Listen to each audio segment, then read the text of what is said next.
What's up, everybody? This is your host for Not For Long Media, Colin Thompson. Welcome back. Episode 23, Nell Fortner, Georgia Tech women's basketball coach. I should say Georgia Tech basketball coach. She likes to drop the women's part. I don't know why they call it women's. That's what she always says. So Georgia Tech basketball, she's fantastic, an awesome person, a friend of mine, and really someone who I look up to now in the profession of what she's done, especially in the coaching. But as a player, take it back to her Texas days back in the day. She played basketball. She played volleyball. She won a national championship as a volleyball player and then went on to have an unbelievable basketball coaching career herself, from high school to college to professional to international, where she won gold in 2000 in Sydney, Australia, when she was the head coach for USA Basketball. She coached for the Indiana Fever. She coached at Auburn for 8 years. She's now at Georgia Tech. Before that, she was at Louisiana Tech, Stephen F. Austin, and Purdue. So well-traveled. She's got some fantastic recruiting stories.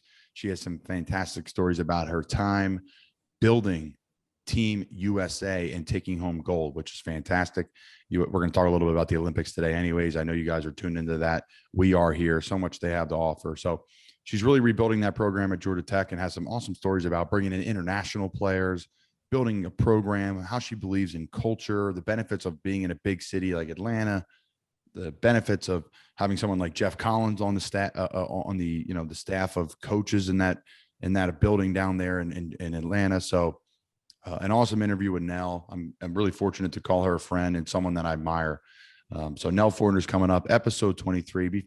Check her out. Before we do that, though, I'm going to talk about our friends over at Wealth Advisory Services. We talk about it all the time now: 401k, retirement, just regular business planning.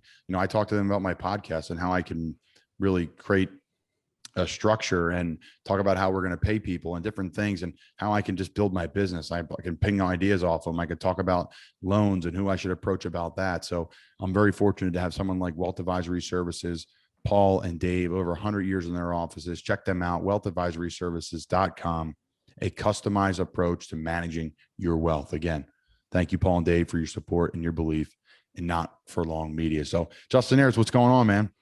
I'm great, man. It's great to meet you the other day. Yeah. First time in person. Yeah. So for those that don't know, Justin and I met virtually back in the day, I should say, almost about 2 years ago now, on or over 2 years probably, on a Tampa Bay Vipers podcast. I could be wrong there. My timeline could be off. Tampa Bay Vipers podcast. Justin had his own Vipers pod. And yeah. So when I rebooted Not For Long Media, Justin reached out and he's been on the team and we've done everything virtually. I've yet to meet Autumn as well. I've yet to meet Esty. I know Dion a little bit from our high school days together, but not too much. Dion was a few years behind me, so I don't know him that well.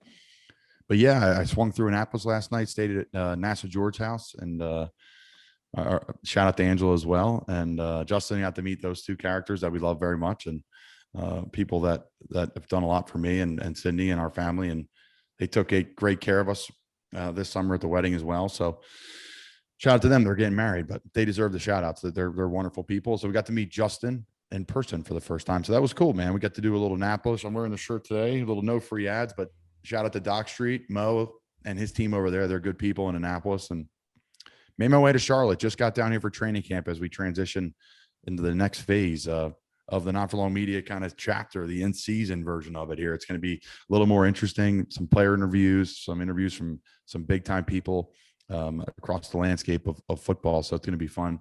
We'll still keep it moving, though, with a bunch of different guests, that's for sure. So, yeah, just made the trek. Took me about 8 hours to get from the D.C. area, through some D.C. traffic, through some rainstorms, thunder, lightning around Charlotte to get here to Wofford and Spartanburg, where our training camp is, from Carolina. Yeah, absolutely. Yeah, it was great meeting you. I'm a lot shorter than I realized compared to you, which is great, I should be, because, you want your NFL tight ends to be ginormous humans, and I am not.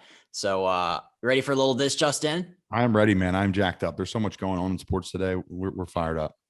Yeah, like the summertime, you'd think it'd be slow, but it's not. Huge news in the world of college football, as the universities of Texas and Oklahoma have taken the first concrete steps to leave the Big 12 conference and join the SEC. Both schools announced on Monday that they will not be renewing their grant of media rights following an expiration in 2025. The next step is they're going to have to formally petition the SEC to membership. They're going to have to get 11 of the 14 presidents to agree to have them. after that, there's two scenarios I was reading. Texas and Oklahoma could either stick around through June of 2025, which seems like it's forever, or they could leave as soon as 2022 and each have to pay about $80 million in penalties. So when the news broke that they were going to leave the Big 12, I was like, oh my gosh, that's like, I thought it was immediate. I thought all this stuff had already happened, but it seems like we're kind of in the infancy of this. It was all everybody was talking about. Oh my gosh, Texas, Oklahoma, SEC is going to be this big powerhouse now. When you first saw that and you were like, you're like Texas and Oklahoma, like what was your first reaction? My first reaction was there's no way they're going to allow this to happen. The Big 12 is going to freak out. The SEC is welcoming them with open arms, but it seems like it's going to happen. Obviously, we don't know what stage it's at. It's been quiet for months now, but now it isn't. And Texas A&M, we were talking about this last night. Texas A&M is a little, butthurt about it, and they're letting the cat out the bag, I guess, for lack of a better term, with it, and saying, hey, listen, you can't do this. I mean, my first reaction too when I hear it is Texas should tread very lightly, because they're going in the SEC West, which is a danger zone. I mean, this was last night our conversation. Arkansas can roll up and whoop you. Ole Miss. I mean, there's some teams in there that maybe not the top of the West, as LSU, Alabama, Texas A&M, but the bottom of the West is pretty strong too. Has some really good coaches in it. Lane Kiffin at Ole Miss. Where is Jimbo? Where's Leach at? Leach is at Mississippi State, right? So I mean, that's some really good coaches in that West there. So tread lightly for them. Texas and Oklahoma. I think Oklahoma is probably in a little bit better shape as a program right now. Lincoln Riley is one of the most talked about coaches in all of college football, if not the most talked about, because of what he's doing offensively and how he's flipped that program around, how he works with all these quarterbacks, and now they're in the NFL and they've had success as well. So that's my first reaction to it. I mean, hey, it's unbelievable. It's fantastic for the business side of football. It's going to change dynamics. I think change is good. Why not? Things aren't meant to stay the same forever, and shake it up, mix it up. The SEC is the best conference in college football. Add these two. There's no debate before. There definitely is no debate now. Where does everybody else go? Does the American Athletic Conference get swallowed up by the Big 12? Does the Big 12 disperse and then the American Athletic Conference picks up like a TCU or a lot of different things? So you and I talked about this today. We talked about it last night.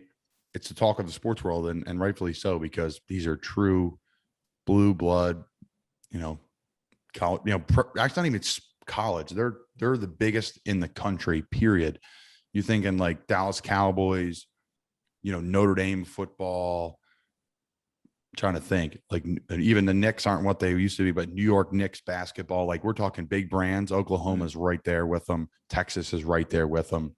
They're bigger than all the SEC West, other than Alabama and LSU probably. So, yeah, now they're bigger than LSU. I should say that as I'm rambling on here. It's probably Alabama.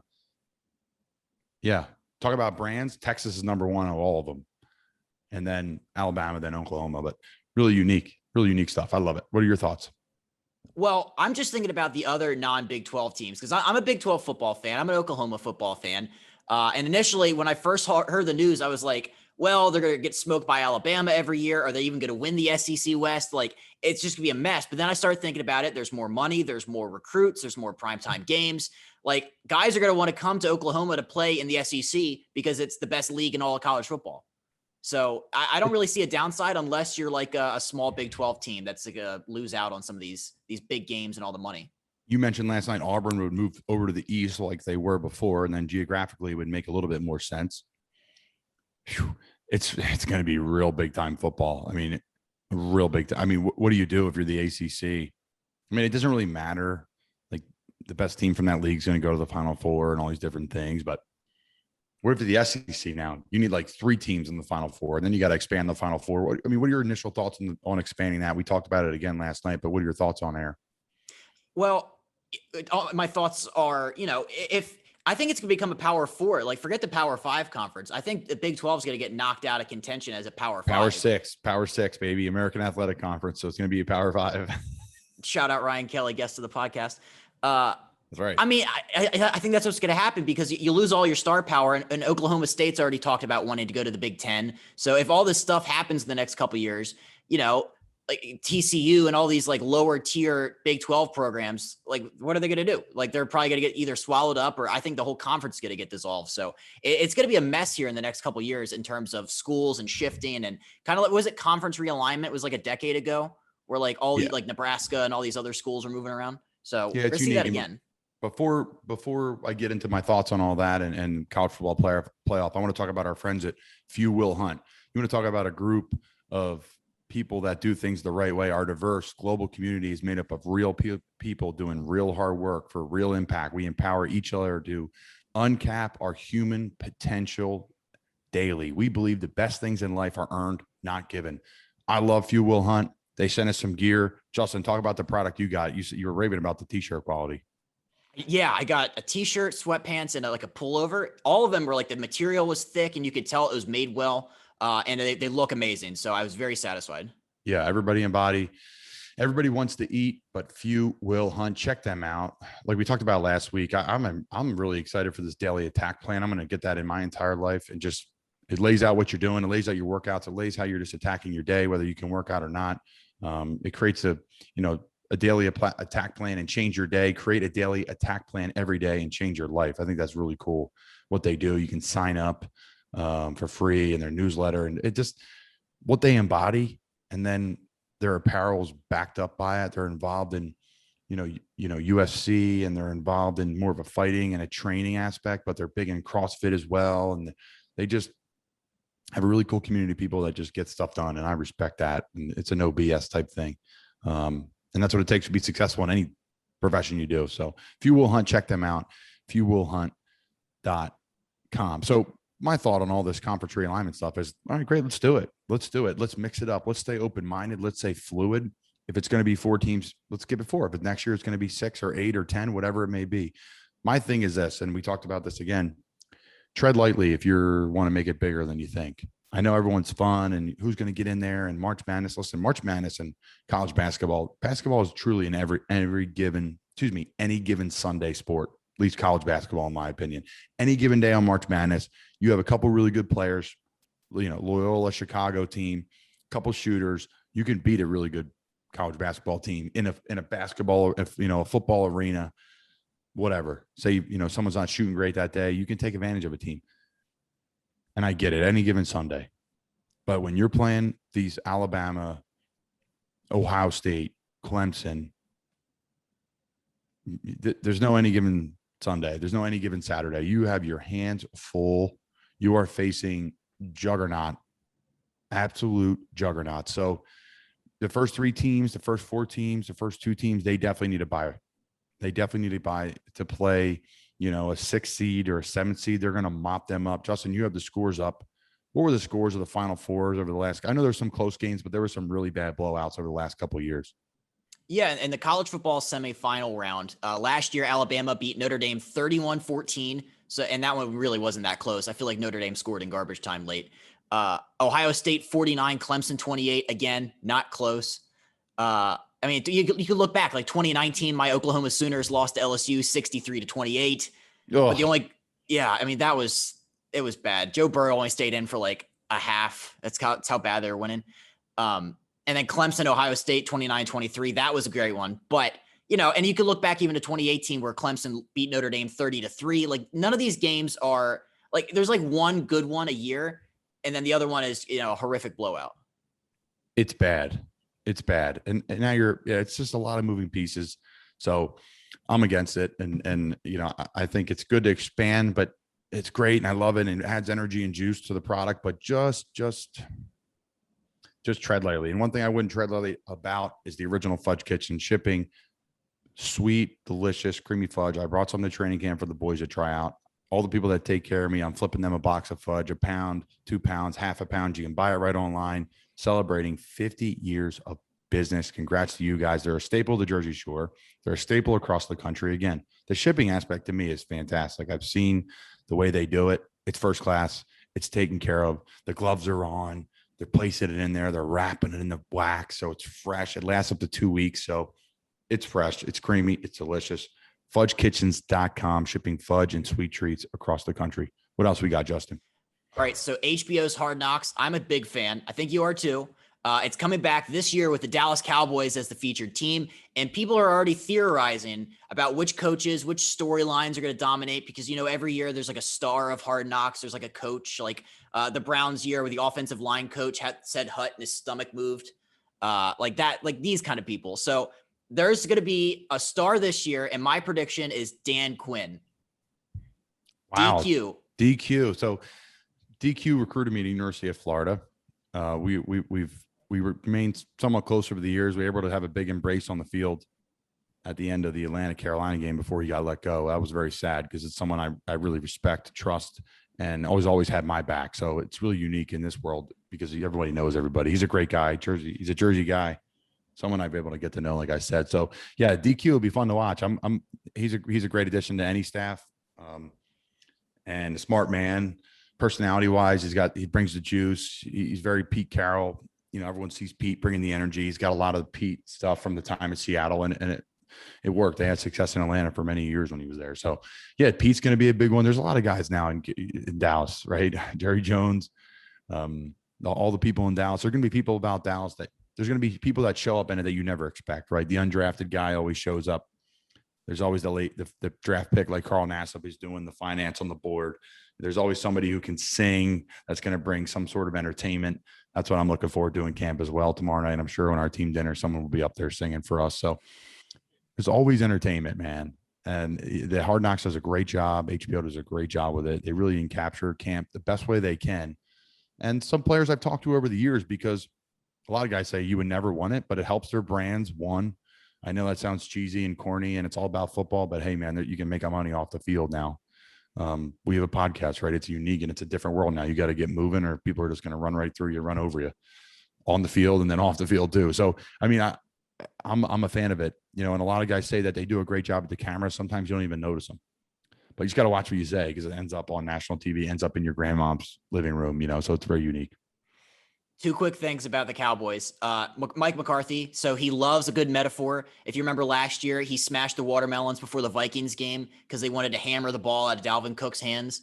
So I hope that there's going to be some of those kind of antics on Hard Knocks. And also going back to Dan Quinn for just 1 second, there's a great article, I think it was on SB Nation today. They're talking about Hard Knocks and why they think Dan Quinn is going to be the star. And apparently he's trying to teach the Cowboys defensive players how to take better notes and keep pace with when he's writing stuff. So he had all his players listen to the song Sucker MCs by Run DMC. And he told them to critically listen to it. Don't write down all the lyrics, but write down the most important lyrics to you. And I don't know what that means, but if they do something similar to that on Hard Knocks, it's going to go mega viral. Wow. Well, something's going to go viral. What is it? What is it? That's always the $1 million question. And now with social media, HBO's loving that because just everything's getting pumped out. I feel like, though, you don't even have to watch shows anymore. Like, you don't have to watch UFC fights anymore. You don't have to pay for the pay-per-view. You just find out about 30 seconds later after the guy gets knocked out. It's all over. So, yeah, it's unique. I'll talk about something else unique, too. That's our friends at Cape May Brewing Company. Unbelievable. Celebrating 10 years of brewing Jersey's best beer. One of the top, if not the top brewery voted in the entire state of New Jersey. You can buy the beer anywhere in Jersey, anywhere east of Harrisburg in Pennsylvania, and the entire state of Delaware. They do a fantastic job with their beer. I got to know Ryan, their owners, the brewmasters, the people there behind the scenes. I've been to the boutique where they sell awesome merchandise. The coolest part too is you can go online. Hey, say I'm coming down the shore and I want to pick up some beer on the way down. You could put your order together and then you could pick it up in a couple days. How cool is that? That's fantastic. They're not delivering. You can't do that obviously for legal reasons, but you can roll up, pick up the beer you want. I think that's just awesome. So I can't wait to do that when I get back into town, when I'm done with camp. I know we've had many of listeners who have discovered Cape May Brewing Company through our podcast, and they're absolutely loving it. So keep doing what they're doing at Cape May Brew. Keep doing what you're doing, guys. The philanthropy they do is fantastic. The type of people they have working there are great. It's a first-class approach. And I'm so lucky to be able to live in that town with the people like that because their beer is great. They're great people. They take care of their own. And check them out, guys. CapeMayBrewingCompany.com. What else we got, Justin? All right. It is training camp season in the NFL. We just talked about Hard Knocks. Colin, you were down in Spartanburg for Panthers camp this week. So I wanted to know, and I think our listeners probably want to know the same thing. So what are some of the things you're looking forward to for this camp 2021? And what are some of the things you're going to be working on? That's a great question. Yeah. What am I looking forward to? Being back around the guys, being back around the people in this building, the people that Coach Rule and the staff and the players and everybody that, everyone's been put together to try to, be the last team standing when it comes to February. It's really cool. You all start with one common goal, and then, it all starts tomorrow night when we officially start. And I'm here a day early and just getting adequated and drove down today, like you guys heard in the beginning of the episode. So looking forward to be around the players. I'm looking forward to traveling with the team. I'm looking forward to not wearing a mask for now, and see where that goes when it goes. But, I'm looking forward to being able to be around my teammates, eat meals with my teammates without eating in my room, and going back to my hotel room and being segregated in all these different areas and all these different locker rooms because of COVID. So obviously there's still issues with that. Obviously there's still health risks, and the Panthers and the NFL are always on top of those things. So we'll be, abreast of anything that changes and what's going on and what's the latest in safety protocols. But it's a little bit looser this year. And it's been fantastic to be able to see people's faces again. Like literally there's people that I have not seen before because their mask was always on last year. Like I still struggle to know them because I don't know them. They wore a mask. I literally could see their eyes for the entire year, like crazy. So that's what I'm looking forward to. What am I working on? Trying my best to be in the moment.